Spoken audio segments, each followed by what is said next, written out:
Hi, so for this week's lick, we're basically tapping through 5 different arpeggios in the key of E minor.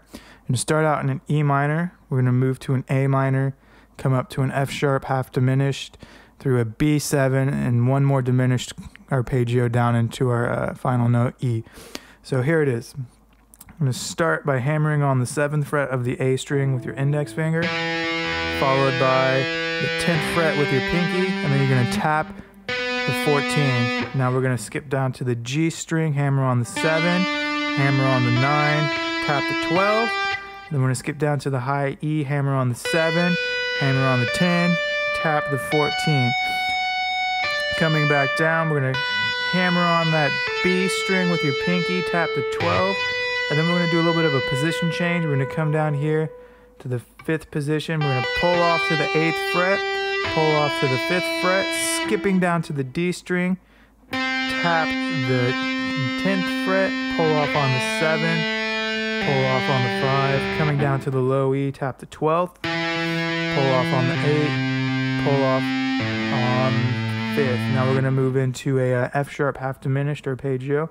So with your first finger, slide up to that 8th fret, hammer on the 12, tap the 14, coming down to the D string now, hammer on the 7th, hammer on the 10th, tap the 14 again, and then we're skipping down to the B string, hammer on the 7, hammer on the 10th, tap the 13th, coming back down the same arpeggio, pulling off to the 10th, pulling off to the 7th, then we're going to hammer on to the D string, 10th fret, tap that 14th fret, come back down.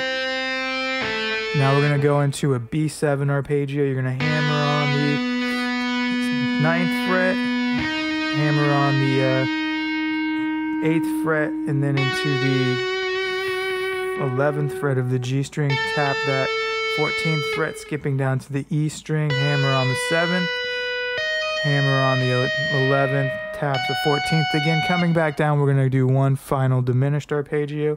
So coming off that 14th fret into the 11th, down to the 8th, we're going to skip down to the G string again, 14, 11, 8, and then we're going to end on the E right here on the 9th fret of the G string.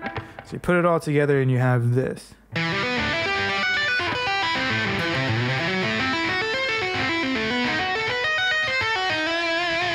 that sounds pretty wicked once you get it up to speed.